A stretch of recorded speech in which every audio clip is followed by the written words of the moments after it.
Telugu flame YouTube channel ఇప్పుడే subscribe చేసుకోండి. తెలుగు బుల్లితెరపై ఎన్నో సీరియల్స్ లో నటించి ప్రేక్షకాదరణ పొందిన నటుడు ఆదర్శ్ తెలుగులో చాలా సీరియల్స్ లో నటించారు. తెలుగు బుల్లితెరపై అభిషేకం, అగ్నిపూలు, అగ్నిసాక్షి, గుప్పెడంత మనసు, శ్రావణి సుబ్రహ్మణ్యం ఇలా ఎన్నో సీరియల్స్ లో ఆదర్శ్ నటించారు. ప్రస్తుతం తెలుగు బుల్లితెరపై మళ్ళీ చాలా కాలం గ్యాప్ తర్వాత ఒక కొత్త సీరియల్ ద్వారా ప్రేక్షకుల ముందుకు రాబోతున్నారు.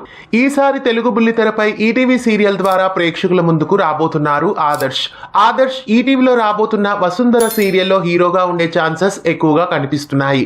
మరి ఆదర్శ్ తెలుగు బుల్లితెరపై ఏ కొత్త సీరియల్ ద్వారా ప్రేక్షకుల ముందుకు రాబోతున్నారో ఇంకా అఫీషియల్ గా తెలియాల్సి ఉంది. త్వరలో ఈటీవీ బుల్లితెరపై రాబోతున్న సీరియల్లోనే ఆదర్శ్ వస్తే బాగుంటుందా, లేదా వేరే ఏ ఛానల్లో అయినా ఏ సీరియల్లో అయినా ఆదర్శ్ రాబోతున్నారని మీరు గెస్ చేస్తున్నారా? కామెంట్స్ లో తెలియజేయండి. ఇలాంటి మరెన్నో తెలుగు సీరియల్ అప్డేట్స్ ఎప్పటికప్పుడు తెలుసుకోవడానికి మన ఛానల్ ని సబ్స్క్రైబ్ చేసి పక్కనే ఉన్న బెల్ ఐకాన్ ని యాక్టివేట్ చేయండి. తెలుగు ఫ్లేమ్ యూట్యూబ్ ఛానల్ ఇప్పుడే సబ్స్క్రైబ్ చేసుకోండి.